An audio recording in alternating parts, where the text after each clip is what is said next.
4 ಅಕ್ಷರ ಕಲಿಯೋಕ್ ಯೋಗ್ಯತೆ ಇಲ್ದಿರೋ ನೀನೇ ಇಷ್ಟು ಮಾತಾಡಿದ್ರೆ ಡಬಲ್ ಡಿಗ್ರಿ ಮಾಡ್ಕೊಂಡಿರೋ ನಾನ್ ಇನ್ನೆಷ್ಟು ಮಾತಾಡ್ಬೇಕು? You illiterate fool. Excuse me. I'm not an illiterate person.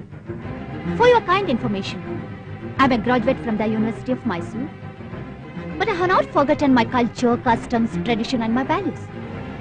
4 ಅಕ್ಷರ ಕಲಿಯೋದು ಪ್ರಪಂಚ ಜ್ಞಾನ ತಿಳ್ಕೊಳ್ಳೋಕಷ್ಟೇ, ಮೈ ತುಂಬಾ ಸೊಕ್ಕು ತುಂಬಿಕೊಳ್ಳೋಕಲ್ಲ.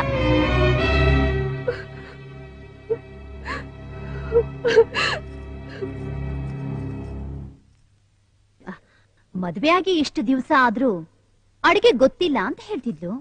ಹೀಗೆ ಇದ್ರೆ ಹೇಗೆ, ಬೇಗ ಕಲ್ತ್ಕೊ ಅಂತ ಸುಮ್ನೆ ಸ್ವಲ್ಪ ತಿವ್ದೆ, ಅಷ್ಟಕ್ಕೆ ಅಳ್ತಿದ್ದಾಳೆ. ಯಾಕಪ್ಪ, ನಿನ್ ಹೆಂಡತಿನ ನಾನೇನು ಅನ್ಬಾರ್ದಾ? ಯಾರು ಹಾಗಂದಿದ್ದು? ನೀವ್ ಅವಳನ್ನ ತಿವ್ದಿದ್ನ ನಾನು ನೋಡ್ಲೇ ಇಲ್ಲ. ದೀಪನ್ ಒಂದ್ಸಲ ಕರೆದು ಬಿಡ್ತೀನಿ, ನನ್ನ ಮುಂದೆ ಅವಳನ್ನ ಸರಿಯಾಗಿ ತಿವ್ದ್ಬಿಡಿ, ಕಣ್ ತುಂಬಾ ನೋಡ್ಬಿಡ್ತೀನಿ. ದೀಪು